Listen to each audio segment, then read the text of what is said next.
Officially, welcome to our. I was going to look at May meetup. I'm excited about the topic, Bevan. I hope you as well. Hey, it's a topic I know we have had many conversation around over the years, actually, not just lately, but over the years. We're going to talk about PI planning today, but also I more like to actually call it big room planning. We'll also, of course, talk about where does this name come from. Now, as we were putting the slides together, I said to Baby, we need some evidence, eh? Because I don't like to be the person that just talk about it for the sake of it. So I was like, we have had so many amazing environments. And actually, also, I was reflecting on these pictures, Baby, and I know some of them we done together, some of them we have not done together, but Mm-hmm. definitely, I think these three we have done together. Yep. And one thing that stands out to me, even those we've done together, I don't think we have ever won a big room planning that was the same. And yes, I Mm-mm. know probably you will also say, yes, it's different topic. Yeah, but the same agenda, the same way of doing it, the same way. We have always changed it. Mm. I think that was a big takeaway for me. No matter what client we've been at, where we've done it, it's always been different. Yeah. Yeah, that is true. Now, let's look into it. I like to start with a little bit of laughter. So I'll give you a second to read through these.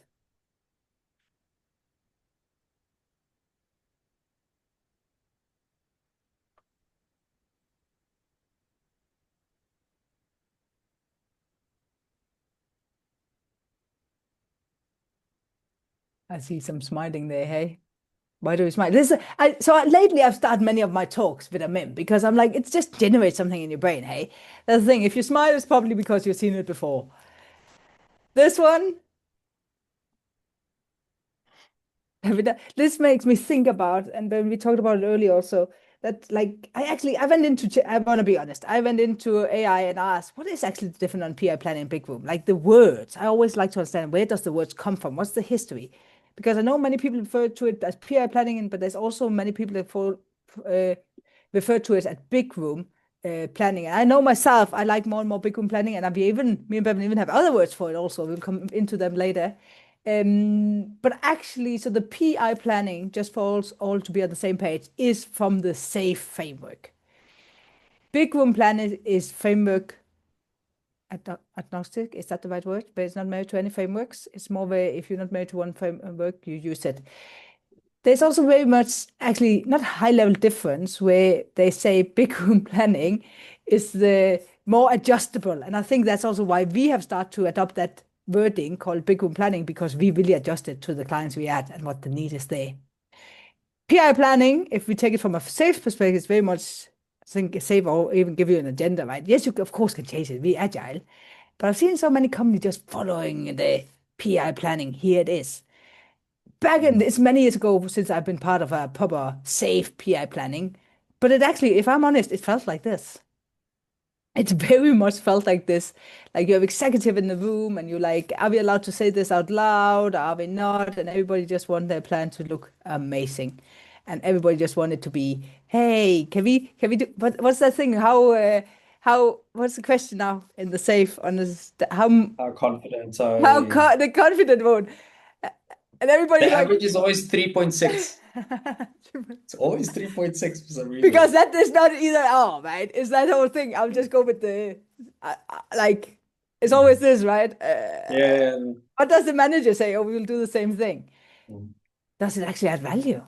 Yeah, those are the questions me and Bevan was asking ourselves for quite some years ago, saying like, to just use money to putting people into a 2 day room, does it actually add the right value? Mm.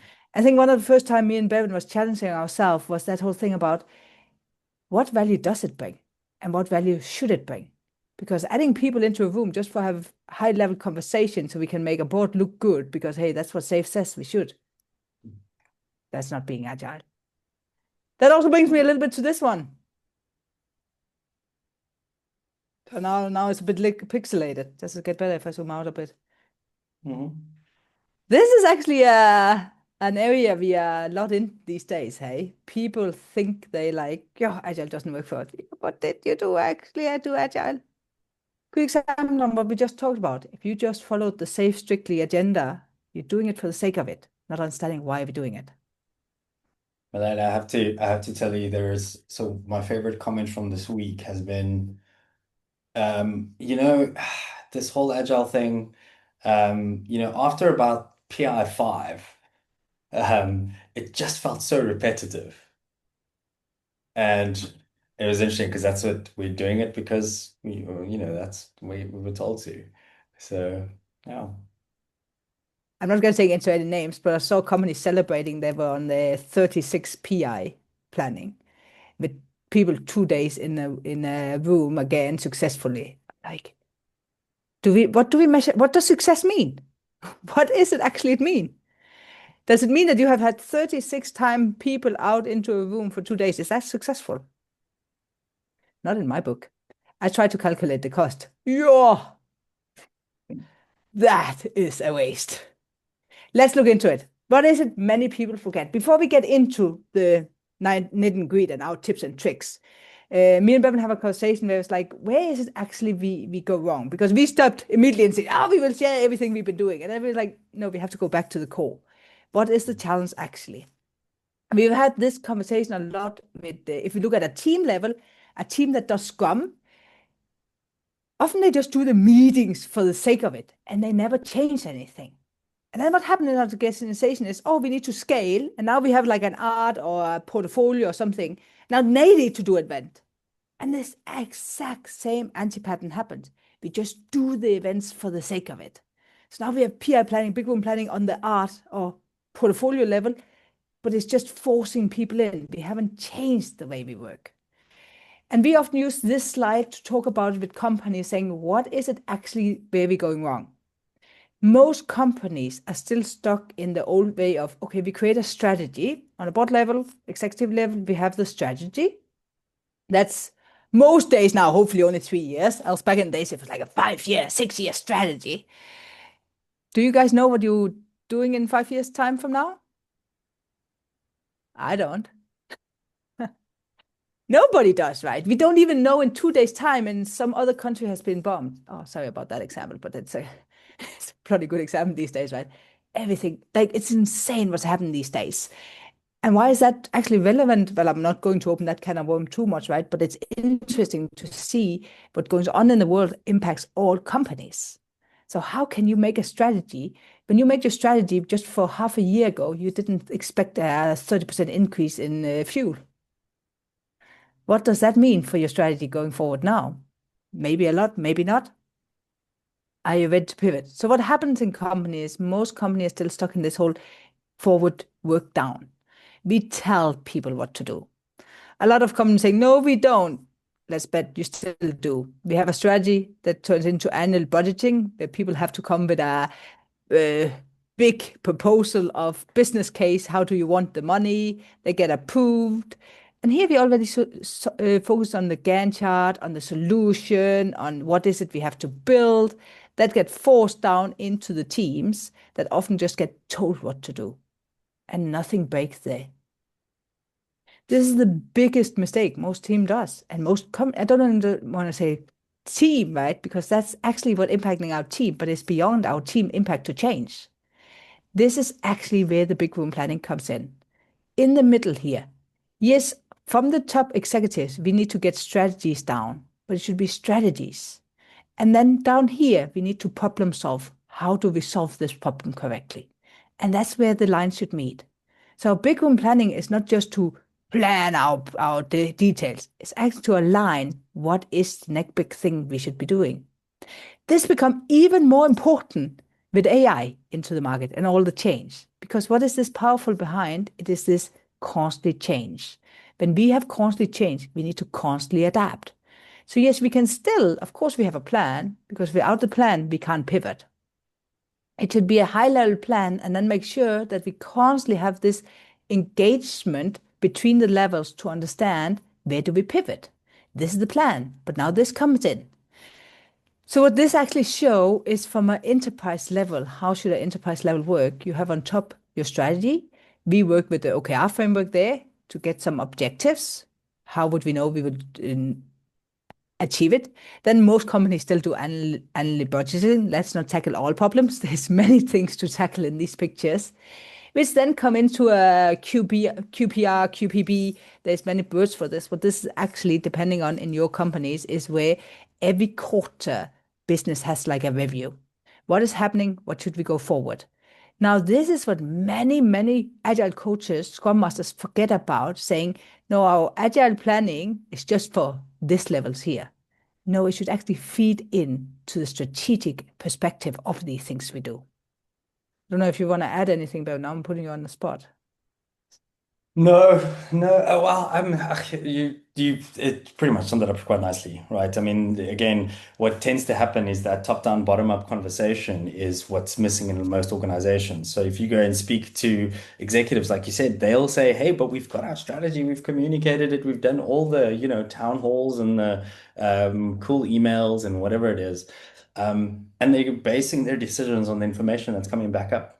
So without that feedback loop, it becomes quite challenging. I guess the only other thing is just if if we are forcing this idea of, fixed deliverables, because that's what we're committing to in our annual plan. Hey, we are going to deliver it like this.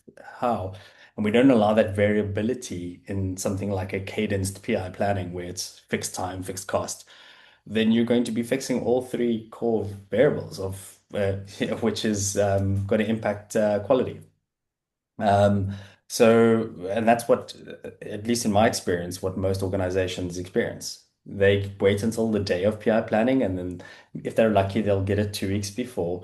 But this is the signed off scope that you have to deliver in your PI. Tell us how you're going to do it.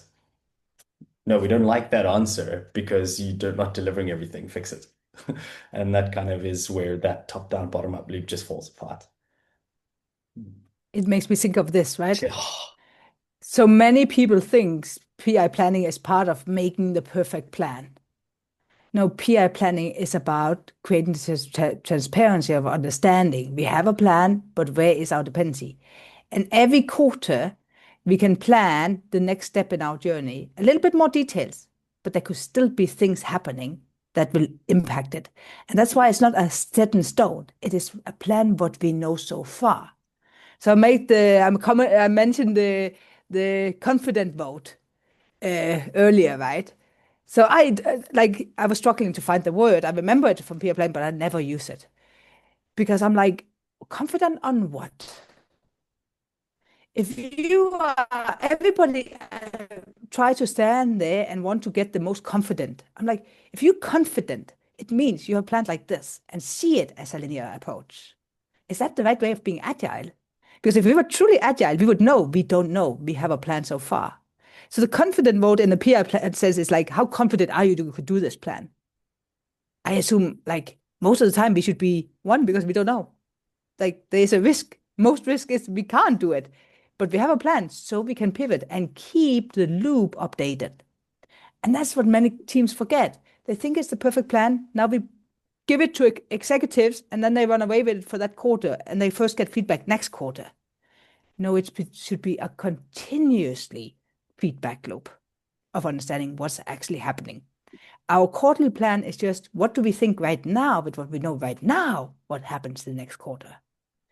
This brings me to me and Bevan works a lot with companies to understand what is your interaction model. So this is a simple based on safe version, so it was easier for you all to understand it because the two inner circles is very much the safe picture. But safe struggle with what's next level. So we have these teams that talks about, okay, in a team we work on the Scrum.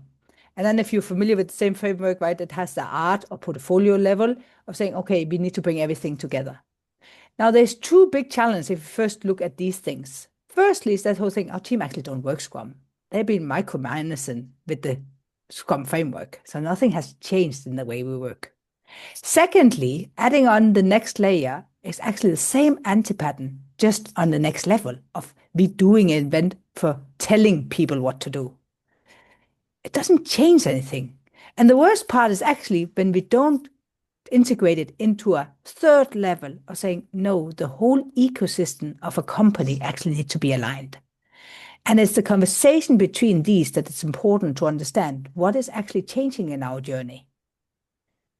And if we are being very honest, All of these circle are based on the PDCA, Plan, Do, Check, Act. Now, many people think each layer should only be done. So here is a sprint, here's a quarter, here's annually. No, that's not what it is. It should be continuously PDCA. Because as we are on our journey, if we don't create that transparency, our customer, our business doesn't know where we at, and they're not able to pivot. They are some of the most important aspects a company needs to understand, saying this are constantly ongoing. Practically, what does this mean?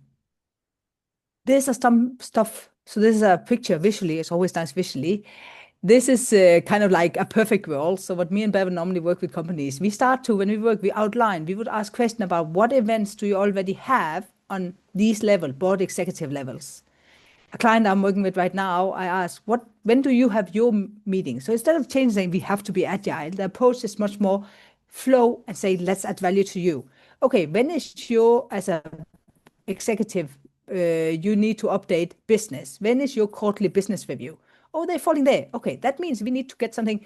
When do you prioritize your stuff beforehand? Oh, so something big prioritization from executive needs to happen before we can do PI planning. What many people does is saying all of this is one thing. No, it's not. We need from executives some prioritization that can feed in to understand what can we plan, that can feed out saying what can we actually do. So we are here, even on this also has a trade-off session, which meaning after PA planning, it's also understanding it's anything that needs to get escalated to understand what is actually happening. So instead of saying PI planning as just one big event, it's some ongoing activities. And that's actually the base where me and Bevan has come from. We're saying, how have we changed it? Well, instead of having a 2 day every quarter, it needs to be much more this flexibility. First time we changed something was turning it into 1 day. And I actually just shared to Bevan with a client I am at now. Next time we're running it, we're down to 2 hours. So how do we do that? I see, Bevan, you copy pasting. I don't know if you want to add a comment to it. No, that was just there was whenever I hear someone say the things like "so far," I always think of that Simpsons episode where he's like, "This is the worst day of my life," and then Homer pops out going, "So far." Which I love. That is the planning picture. Spot on. Oh, you updated this one. Yes. Do you want to add on to it? Yeah, no, I mean, it's very much what you said. So, just a continuous way of trying to explain this idea of like this continuous cadence, like that's what we're trying to build this rhythm.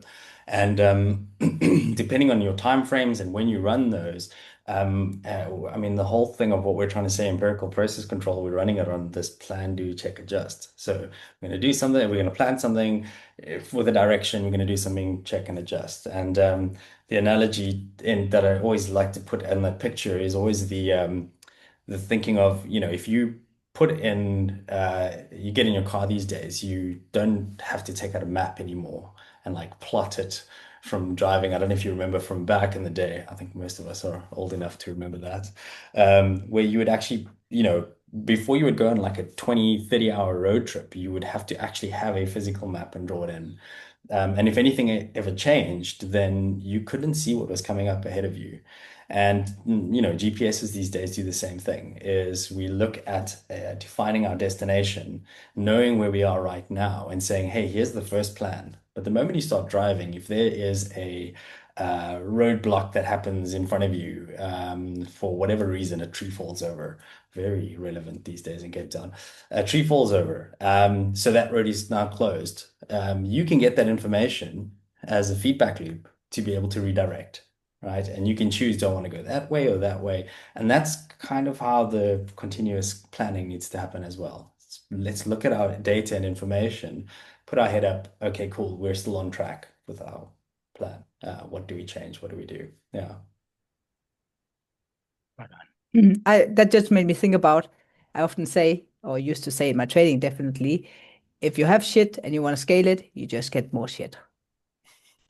And that's actually like what happens in most company, right? You don't even do Scrum correctly. And now you just take the same behavior up into this level. So there was a comment earlier asking, what do you do when the team member doesn't engage in the PI planning? So in a lot of our PI planning, we don't even have team members anymore. Why is that? And why can we put it down to 2 hours? I'm going to jump a little bit in our because it's very much slows here. What is the challenge is most companies don't even do Scrum correctly. They another anti-pattern is saying they haven't empowered the product owner to actually do the job. Because if we had truly Scrum as core how it should be with an upskilled product owner, the product owner should always already have the forecast. They should already have their roadmap on where they're going. So when we're saying how can we actually shorten the timeline on a big room planning, the first step is the plan should already be there. We don't need the team being there because if they did Scrum correctly, it would already be outlined in there. And with the assumption of saying this is what we know so far, it can change, it's just a picture on top of it. So that's the first aspect of this. Are you actually doing Scrum correctly? Because if you're not even doing that, you're just going to scale shit. What do we get? More shit. Let's look into it. Because if we say that, if we're saying, okay, our big room planning, PI planning, whatever you call it, is not about getting the team to plan.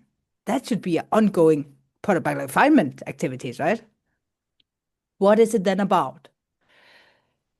So we outline these steps because the first thing is always to understand when we walk into companies, we very often start with big room plannings, but it's because of different reason.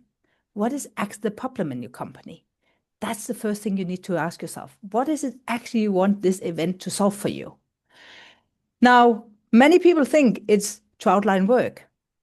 That was the anti-pattern I just talked about. I said I was jumping, right? Saying like, okay, we need to put everybody in the room so they can start understanding how to plan. That's often where the waste comes in. And a person comment on it earlier, saying, I think it was a comment into to when you signed up. There was different comments when you signed up for this meetup, and the one comment was saying like people are not engaging and not working. If you think about it yourself and think about it logically the way our brain works, if you get forced into do 2 days and be like, now you have to plan. But a developer, as a team member, you like, I'm technical. I need to think about it. I can't just plan on the spot here. It needs to emerge from something. And now we expect them to plan for a whole quarter into details without being able to invest and get like that's where the refinement missing of refinement done correctly coming in. So Mm. we're just creating more anti-patterns. Do you want to add something, Bevan? Please just jump No, in. I mean, just all it makes me think of is just because, you know, I always like to play devil's advocate with myself, and it's like, to be fair, like, at least when I did the training back in the day, like, Safe explicitly gives you that information, but it doesn't give you what comes after. And I think that's the thing is people forget that it's intended to be a framework, which is a starting point.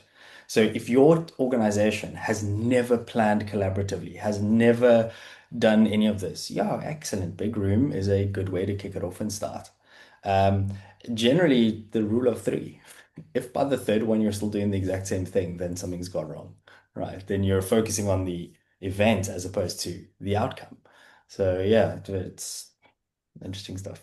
And that's exactly why we start with this, right? The purpose, as you're saying, we're not doing the event for the sake of it. We're doing it because we need something. So what Mhm. me and Bevan often move away from, this is not the reason why we do Big Room Planet. This is something we should teach them in maturity of product backlog refinement and upskill your product owner. Now, the second one, to outline our plans. Yeah, this we see often, hey? I've seen this in companies being like, I have all these team reporting into me. I need the view of their plans. And it becomes next step where we get teams into the room, right? And they outline their plans. And then thank you. How confident I I'm just playing on that one. Like, oh, thank you. Now I got your plan. But what it happens is most people put up this plan, right? The perfect plan. And we stay in the room and say, we're all confident because the executive are here, my boss is here. I'm afraid of saying anything else. Of course, I'll say I'm confident. And then we walk away and we don't talk anymore before next big room planning. I see some of you in the chat saying, yeah, we're having a next one. Like, yeah, did you talk with each other since last one? So no, it's also not just to outline our plans.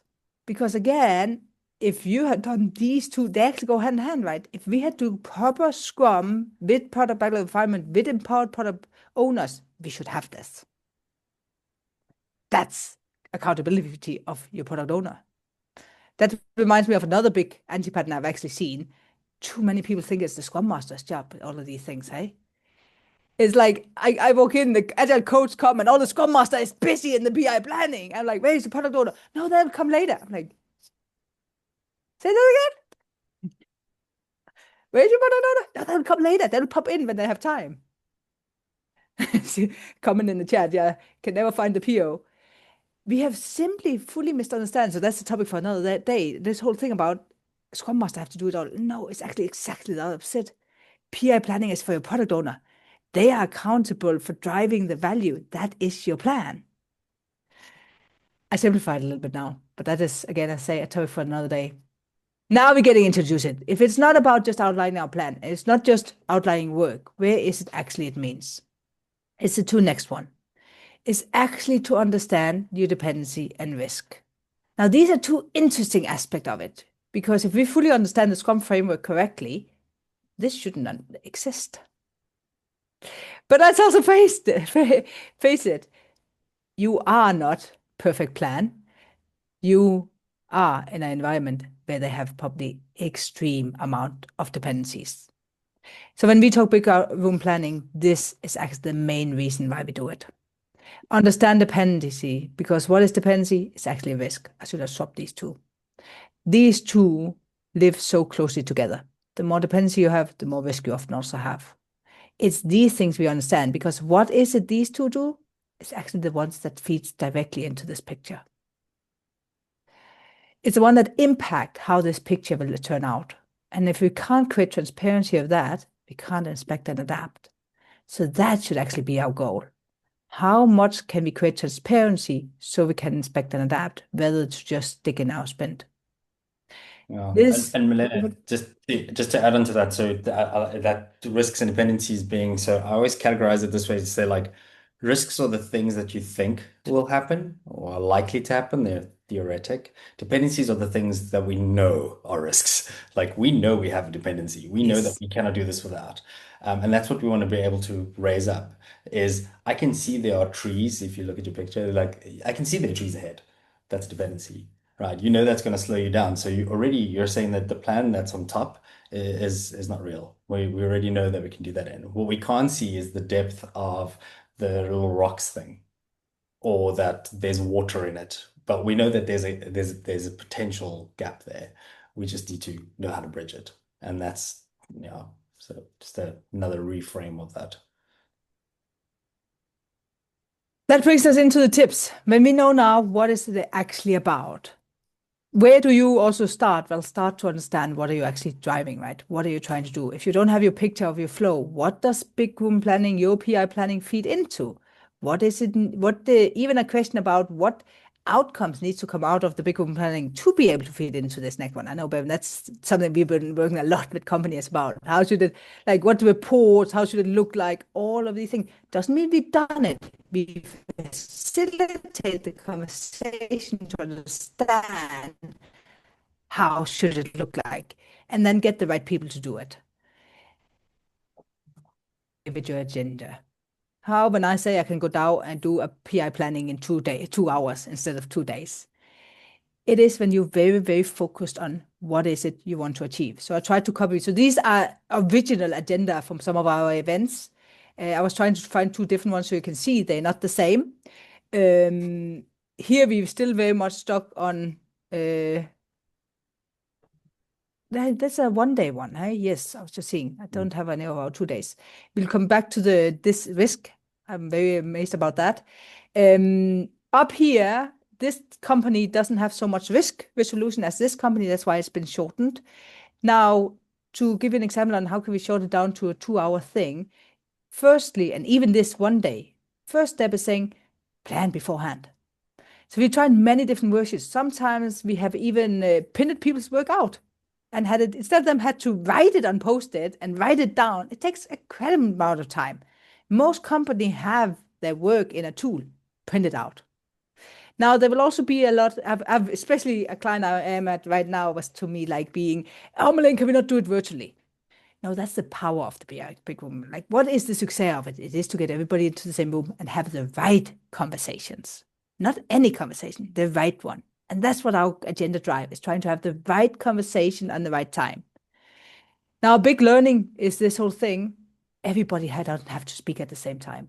And that whole thing, constantly having everybody, a big learning, I think we did it here. This one. That whole thing, a big in PI planning, in the original PI planning agenda, it is every team now feedback. There's like this gap where they have to feedback their plan, what they have so far. Have you been in a room that 15 project has to tell something? Like I'm asleep after the two first one, and I don't listen anymore. We have tried to create an environment where everybody has to speak. Everybody, no, they don't. They need to take ownership. So a question we changed was actually what concern, conversation, observations should be shared with the whole group. We are not there reliable if they're missing stuff. It's their plans. It's their form. We create the environment. So what is the famous saying? We create the container, they create the content, right? We can only create the environment, but have to sit and listen to everybody. So that's a different aspect into how this people don't participate. No, because when people just talk for the sake of it, that's like a daily scrum, right? Where people just talk for the sake of it, doesn't add value. What is Mm. it, the right conversation we need to hear? Yeah. On that as well, one of the nice side effects of that particular example there was as almost an empathy exercise. So not just understanding what your plan is and what you're delivering for your thing, but how it impacts others as well. And that was a really important takeaway where some of the areas or some of the teams knew they had a dependency, but they were like, oh, we're just going to do this. And, you don't need to know that. So this is our stuff. But they actually had to now think beyond themselves, going, well, we see this as a risk. It doesn't seem very big in our space, but for some reason, it's flagging that it might impact that. And that level of richness of conversation was something that was great about that kind of a question, is to just get people's heads out of their own context for a bit. Interrupt them, right, and saying, see the bigger picture. It's not just your plan. Yeah. But we also tried practical. We've actually had I know the one company, Bevan, we had a whole day before where got team time slots where we would sit in a room and help them put up the board. No, we didn't put dependencies. We'll get to the dependencies, but just flesh out. What often takes long is this: just get the stuff up on the wall. So we practice a lot where we say, let's fill it out beforehand. So when we come in, we don't have to use time for that. I Mm. don't know if you have any other example you want to add here. No, so I mean, I mean, we iterated on that as well. And again, the important thing there was not because we wanted the plan, we used it as an enabling constraint to almost, I want to say pressure, can't come up with better English at the moment, is to get the different arts or the areas, the businesses themselves to think about, hey, wait a minute, why are you asking me for my plan for next quarter, 6 weeks before the actual event? And it's because we're like, well, you're not thinking that far ahead.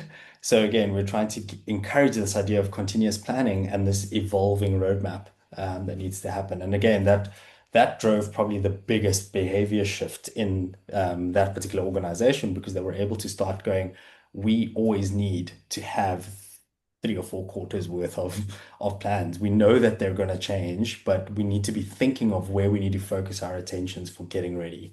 And you can go as far as making it some organizations love rags. You can rag your upcoming PI planning. 6 weeks before your PI planning. What is your candidate scope in the safe language? And you take those items and you say, for these items, how many of these are at a state of ready for delivery or ready to build? Definition of ready. Um, and then you do the same kind of checkpoint, 2 weeks before, right? And again, if the overwhelming majority is not ready, then you're already going into planning, setting yourself up to fail, right? So again, that's that kind of transparency. Why are we there? We want the richness of the conversation around the risks, dependencies. That's going to add value. Um, but to do that, we need to actually do some preparation work. So not just in the week before IP sprint or IP sprint. Actually, what SAFe says as well, it's a continuous exploration. You should be doing it from day one of your PI. So yeah, add that. That reminds me of that whole thing, right? But now, if we actually look at the 2 days agenda, often we put everybody together and say that's the most important. It is to get everybody into the room. You get them Mhm. all into the room to go out into their own breakout rooms. Most of the Mm. time in that 2 days agenda, they're sitting out in their own team, which is stuff that could have happened beforehand. It does not need to do that. That's a waste. It's waste of money. So if we build onto this, where does the power come? The big power, why we run big room planning, is about dependencies and risk. Because we work in big enterprises, it's always the messy part. And it's that adds value into these conversations. Now, the one thing I am deeply proud of that we came up with for a couple of years ago that I have always used, and I see a lot of people not actually obeying of this, is use two kind of strings. Use two color strings. So we use blue and red. In the safe, it's very much put your string up between, right? Red is depending, put the string up. But if we go away of using a big one planning of outline your plans, we go in there with that we want to solve issues. So what we use the two different colorways is if it is a red string. So if you put something up to another team that you have not had a conversation with, or you're not 100%, you both haven't said, yes, we can do it, you put a red string because it's high risk. And in the start of a PI planning, you will see the board full of red strings. And the aim is then to get them to be blue. What does blue mean? That means we've had the conversation, we agree on how to do it. And now this drives the right conversation because now it becomes visual about who has not had conversation and who has. And yes, as if we still have those whole 1 day activity planning sessions that we have here, again, if it's big, this was valuable. This didn't be shortened much more for this company. It was very much here where they had conversation because what was much more valuable, it was between segment and those things, big enterprise. This became the conversations. And I still remember one day where I went up on the stage. I think we were not even halfway through. We were like 3 hours in. And I went over to the board and I physically counted all the red strings. And I said, guys, I think at that stage, but I don't know if you, I think it was like 153 or something I counted. 153 red strings. And the only comment I had to kind of keep up the conversation is, how are you getting 153 red strings down to zero? And that became the goal. Now that triggered the right conversation, triggered, we stuck here. We can't do that with there. We need an executive in here. We need that person. What is our job as agile coaches there? Is to make sure to listen to get the right people. Oh, you need that person. How do we find them? Where can we call? Can we call them in? Are they not here? Why are they not here? Who do we then find? So the day becomes about solving these dependencies. But can't be solved, gets over to risk. As Bevan say, the dependencies is risk we're aware of. Risk is stuff we're not aware of that we're going to. But for me, that was a game changer into driving the right conversation. Actually, what is it? And I still remember that day because when we closed out of that day, we were down to 10 red strings. Yeah. Does that add value? I'm pretty sure it did. They had the right conversations. It wasn't just about what are we doing. It was actually about how can we make it align our plans on actually helping each other. Now that brings me to risk. Sure. Another good one. Hey, Baron. I don't know if you want to introduce this one, but I'm actually Yeah, proud of because it made such a difference. this was a fun one, and I think we were quite fortunate at the time because it was very relevant. Because one of our team had just completed their open space technology training. So the short version of open space technology is it's a completely agendaless facilitation technique. The people that are in that space create the outcome and the agenda of what's happening. So we took some of those principles and the practices from those. And when it came down to risks, what would generally happen is they'd normally get done one at a time. Let's roam it. Oh, wait a minute, we've got 150 risks. Where are we roaming this to? Right? And then we try to rush through it. We don't actually get the value out of it. So the two things we did was number one, we needed a structure, a container for what a good risk conversation should get out as an artifact? What is the output? What are things that indicate that the right conversations are had? And again, the goal is not to have 100% completion of the template that Milena is showing. The goal is, are we all aligned on the clarity? Do we know what the next step might be? But so these are very open questions to drive that conversation. So this is the template to drive the conversation. Risks are raised independently, And as they're raised, we actually run a marketplace. So these are the time slots, these are the spaces or rooms, and people come up and say, listen, this is a risk that I really believe in, that I really need to discuss. And then if someone has a similar risk, they put it in the same block and they start creating their own agenda, right? So all we did was we created space for that, right? Then they would go off and we introduced the roles, which kind of gave permission to people to be able to just kind of walk around and just take in topics. Um, and there are other people that would actually start seeding from one conversation to another. And yeah, Milan, if you used to remember, this was my favorite one. Um, so from this picture, about identifying three of the people that are closest to the board are very, very, very senior in the organization, right? So these are executives that are taking an active role, busy writing and drawing, engaging on the risks. There's another photo, and I don't know if that was on there as well, where it's someone's on the knees, busy writing on the side of the board. So again, this was a really powerful thing because they could take ownership of it. All we said they were saying is, hey, we're seeing this problem that you've got a lot of risks. You need to solve them, and we're going to give you the space to do that in. And if you come back and you say it's not resolved, so for example, there's 10 items, then what do you need to do about it? Who's going to take it offline? Who's going to go where? Who's owning that with a name? Yeah, I don't know if there's So anything what else from there. actually Mm, practically, right, is they put the mm, risk up here, and then this template was filled out in the breakout rooms. So the idea was saying, again, we don't want to solve risk. We have 150 people in the room. And maybe have 10 people that actually need to talk about why is the rest sitting and listen to it. So here we got it out and saying, okay, as Bevan also said, the whole marketplace from open space saying, if you, for example, had to be, so this is one round and the timing. No, this is the timing and this is actually, so these are the rooms. So these are the ones that will be covered at the same time. But so a person had to be, oh, I want to be both of them. Then they could move them to understand. So that was the marketplace aspect of it. And then there was that whole thing, okay, we have 4 areas, and it was done in the same room. So the way you do it, this is actually from 2 different events. It's not the same room. We had these post-it just that indicate where do we do it. We did it in each 4 area of a room. And they would go there and have the conversation. As you can see here, they're in deep conversation trying to solve it. And you have the right people there that needs to be there to solve it. So it's not everybody. What we then did was when they came back, they quickly gave a highlight introduction to the risk and what they will resolve and if they need something. And here we actually had, in this company, we had like COO and the highest executive level here to sit here and be, okay, is there something you need from me to be able to do it? They were in the room so we could act on it. So it become, as I say, these the most powerful conversation was first outline your dependency, have those conversations. That will result in understanding what risk do we have. And then, as you can actually see up here on this one, our agenda was we used the first half of the day to align. We always did some training also in the start. Now we were together. Then we would align dependencies and then have a big conversation and then we would solve the risk. And then with all of that information, we'll capture in the end saying, okay, go back to your plan. Based on all of this, is there anything that needs to be updated? And that is actually the much more practical way of saying we don't need everybody to sit and listen to everyone. It's about having the right conversation at the right time with the right people and flexible that.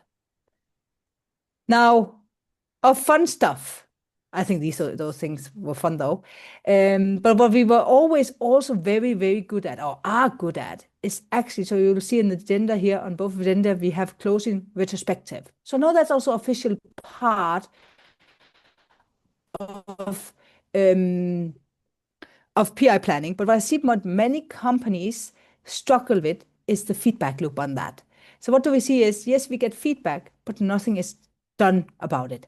So what did we do is we get feedback after each event, and then we take this feedback and start out with. So that became action item as coaches. What could we do better? And we would actually start each next big room planning with this and said, what have we done about it? So it wasn't often I see, oh, this doesn't work, and then it just fall out, right? No, we create transparency. No, this was the feedback you gave us. So this is the, it's not when they gave us feedback. This is like the slide we would show at coming up. This was like the groups, what they've done about it. So funny thing to say, for example, that this one meetup, we got a proper barista in, and people love that. And then we put it on here saying, see, we have done that again because you guys love it. I know this is a simple thing, but we showed that we took their feedback serious. We actually added on to it. Um, okay, so this is actually the positive one. I should have taken the negative one also. But for us as agile coaches, the important thing is to actually show them we do act on your feedback because else they will stop giving you feedback. What can become better? And when they realize we're acting on it, they give us even better feedback because they actually see they can change something. It's not just the same.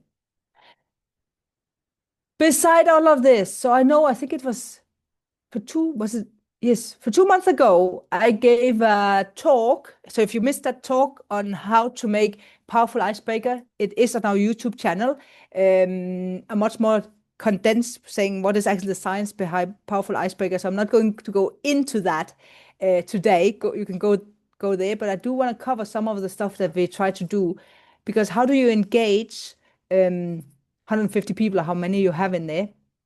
So just to give you a high level of when we do icebreakers, again, I say I will recommend you go and see that recording if you were not there. I know some of you have also seen it live. I did that talk at the regional gathering here in South Africa. So I know some of you saw it there. The whole idea about an icebreaker is not just to make silly stuff, right? It's also make it impactful. The one thing that I really have seen worked, and I have different version of this, is when we have a lot of people in the room, I try to trigger it with some fun question, but get some movement into it. So this one is very different than the one I share with you today because I haven't seen other people doing it. And it's simply a stand up or sit down activity. And I gave some example here on some conversation question we used into it. We would do a mix between, so as you can see, a little bit of fun. Then we also want to know, as facilitator, who has actually been here last time, because it feeds in as facilitator, who do we need to have an eye on, or who should we help some more. Now, in this example, we had some challenge with some wording. They were not using the right terminology, which gave a big challenge to the change. So we used that as a little bit of joke here and a teaching moment. So we actually showed them in this company what words are we actually using. And then also ending it out. So there was a couple more here, not too many either. And then we ended it up because the next step on the agenda was actually they had to go out in. So we got them all to stand, or most of them, hopefully, with this question, stand if you look forward to today. So a little bit of a trick and engagement to a lot of people. I have a different version where I also get the room to move from side to side based on stuff. I know those of you that were in my talk last at the regional gathering, you actually tried that. Now, another little activity that we've been using to engage, like after lunch, is this one that's really, really fun because icebreakers sometimes become fluff and doesn't add value. So a lot of people like games, and we made it a little bit of game. How good do people understand each other's plans? So instead of have this, what should we know about your plan? We do a little icebreaker where people take post-it and write, so two post-it. On each post-it, they write a question from their plan and the answer on the other side. And then it's go between each other. We put a big timer up and then they go and test each other. They ask this question. And if they can answer correctly, they get the post-it. The company we've done this, it became so fun. We once did it with over 200 people and it became so engaging that people were like, no, we need longer time. We need longer time. And we, of course, have a present. So afterwards, it's like, who got the most tickets? So now this has actually, in some of our companies, become the way of a check-in after lunch to create engagement, have you understand the activity, the plans, what is not known, and share knowledge. Again, it's not about everybody talking at the same time. It's basically just to get each other to understand what is it that they're not aware of. And the competition element in it, of course. Last little thing I want to share is a little bit into when we also do working agreement. We have seen a big power in being honest from the start. So here we have a little bit from also open space where we have could be the bumblebee or the butterfly flying around. We present a slide like this where we have different stereotypes, and just it's not that people need to say who they are, but it's simply to create transparency and awareness that this does happen. People do be the ones that, for example, are explorers, shopper, will look around, just walk around a little bit like the bumblebee, also prisoner, feel they have to be forced to attend. And by simply triggering the brain to create transparency about what role do you play can also help shifting people out of that role. So we don't do a lot of conversation and saying, determine who you are. We present these to create awareness for the brain to understand, oh, there is different types, and through the day you might find yourself, and what would you need to move from one to the other to actually add value. So we normally those of you that knows me know I'm very direct, and I'm like, don't be here if you waste time. But there could be somebody that needs you. So understand what role you're playing. All role will happen at some stage. These are officially kind of our tricks and tips that we've been going through over the years. I was trying to have a look at it at the chat. I don't know if there's any question popping up. You're welcome to put it in the chat or unmute yourself. To sum it up, for us, it's always been important about how do we create the flow of the work or of demand around an organization and not seeing it singular. Way too often companies see it singular, a circle at a time. We need to fix the team. We need to have this problem, and not how should the work flow between the different circles. When we understand that and understand to actually do Scrum correctly, planning for the future, we will understand that the big room planning become much more about dependency and risk and get the right people in the room to have the right conversations. Now, what I haven't added here is actually, I said earlier, right? Do you just plan for the quarter and leaving it there? So I know in the one company I'm working at right now, we call it stand up, call it what you want, but I try after every sprint, the core people, product owners from the teams get together and actually get at the wall. So we're very lucky we can still have it in the room. And they go up on the wall and saying, what was happened, what didn't happen, what should we actually? So they get after every sprint to readjust the plan that then feed out into executives. So they every 2 sprint actually understand, are we on track or not? And what are we doing about it? So it's not just let's plan for a quarter and then not do anything about it after that. No, every 2 weeks with the company I work with, we check in and understand what changed. Now I say 2 weeks, it depends on what company you're in, what is needed. But it's that thing about keep continually inspect and adapt. That's what the power of this is. I hope this gave some ideas and interesting on what you can do. We have a little slide here. If you're interested, we do have some upcoming events happening. I think we already have released. So next meetup, next month will be Ask an Expert. So if you register, you can come with any questions. So we'll make an open floor question to us, and we will dig in to help you try solve some of your problems. We do have some upcoming training also, the AI for Scrum Masters, Agile for OKRs. And then if you're based in Cape Town or in South Africa and want to fly in, we have the training from the back of the room coming in end of July. Else, that was officially what we have today. I hope it had value. I will still be around for more questions, but I hope it inspired to get some ideas on how to run your next big room planning and make it valuable and not just fluff for the sake of it.